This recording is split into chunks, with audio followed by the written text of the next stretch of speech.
नमस्कार. आपण पाहताय अनुवाद आपला न्यूज चॅनल. आजच्या ठळक ची विनंती घडामोडी. आहे, कधीपर्यंत सहन करणार महापुरुषांचा अपमान भारतवर्ष? कधीपर्यंत?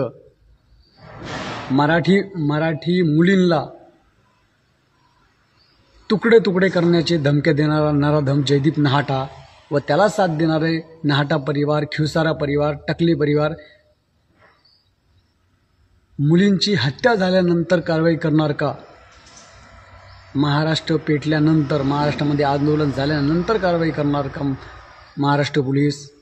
आज अखंड हिंदुस्थानचे ज्या वीर मावळ्यांनी भारत देशासाठी, भारतवर्षासाठी आपल्या जीवाचे बलिदान दिले, देशात नव्हे तर जगामध्ये महाराष्ट्राचा गौरव वाढवला, त्या महापुरुषांचा अपमान करणाऱ्या जयदीप नहाटावर कारवाई का नाही? वैजनाथ केदार आणि पी.एस.आय. पागरे का त्याची पाठराखणी करत आहेत?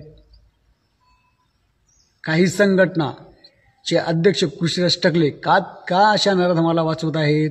का त्याला सपोर्ट देत आहे?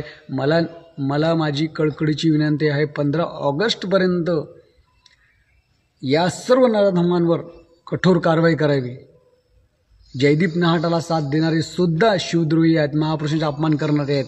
त्याच्यामध्ये जयदीप नहाटाचे वडील हुकुमचंद नहाटा, त्यांची पत्नी संदीप लोखंडाचे पूर्ण परिवार,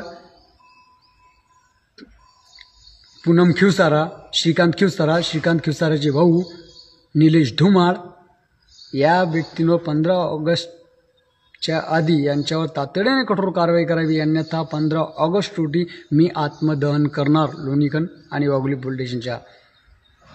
आज आमच्या आराध्य दैवतांचा अपमान झालेला आहे. मी प्रशासनाची हात जोडून विनंती करत आहे, या नराधमांवर कठोर कारवाई करावी अशी माझी कळकळीची विनंती आहे. आपण तात्काळ यांच्यावर कारवाई करावी.